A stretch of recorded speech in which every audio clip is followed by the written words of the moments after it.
Hey guys, Stephanie with AmericanMuscle.com, and this is my review of the Cervini's GT500 style upper grille for the 2013 to 14 GT, V6, and Boss Mustang. This grille from Cervini's is really the only one of its kind.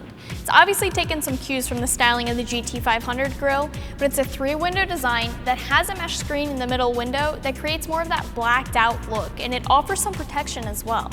This grille is going to be a good option for those that want that different look and aren't afraid to put in a little bit of extra time on the install to get a great different look and a solid part. This is one of the only aftermarket grilles out there at this time that has that 3-window design, and one of the first things that you notice right away is that it's going to eliminate the factory fog lights that would normally be located in the grille on these cars. The GT500 has those lower fog lights, so the grilles don't need a spot for them. This, along with the 3-window design, is going to make this grille look vastly different than the factory grille and other aftermarket options as well. There's only one other grille that looks similar to this one here, and that's the CDC grille. The difference between these grilles, other than the install process, is going to be the material and a little bit in the styling. The CDC grille is made from ABS, and this grille is made from polyurethane.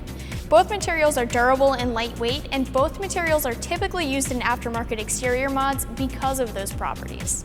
The main difference is going to be that the Cervini's here has these powder-coated grille screens. I like these screens for both style and functional reasons. It looks more blacked out to me. It's also going to hide your rad and some of that background noise that you're going to get when you go to an open grille like this one, and the screens are going to offer protection for your rad from damaging road debris.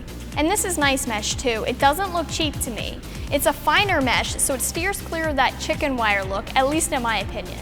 Another functional benefit that you get when you go to an open design like this and the CDC grille is improved airflow to the rad compared to the stock grille. I mean, you can see it right here. There's nothing blocking the air that's going to go straight through to the rad. Now, it's worth mentioning here that the upper grille is a complete replacement of the factory grille, but it doesn't require any permanent modifications, even though it does eliminate those fog lights.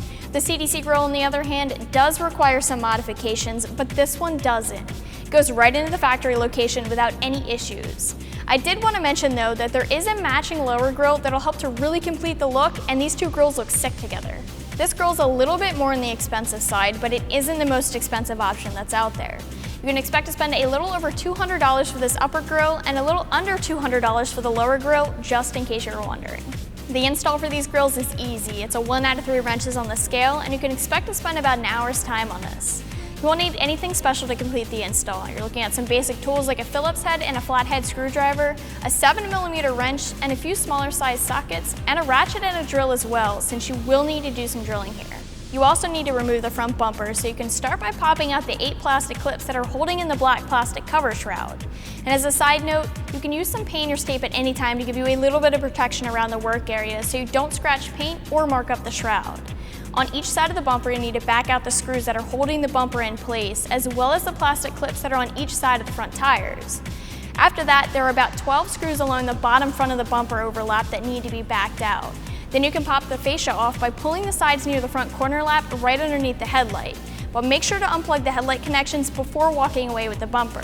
So getting the top factory grille out isn't as hard as you might think it is. There's a soft gasket that comes out with the screwdriver, and then you can remove the plastic clips that are on the edge. The new grille will need some prep work, so you need to drill a few mounting holes and 2 holes in the center bar as well. Then you need to bend your screen and install them on the grille frame. Then you can just install your new grille into your front fascia and then put the center bumper soft gasket back into place after the new grille goes in. After that, it's just a matter of getting the front bumper back on the car the same way you took it off. Wrapping things up here, the Cervini's GT500 style upper grille has the same 3-window design as the GT500. It has a mesh black powder-coated screen and a polyurethane construction. The open design is going to allow for more airflow to the rad, the screen's going to protect the rad, and the grille is easy to install.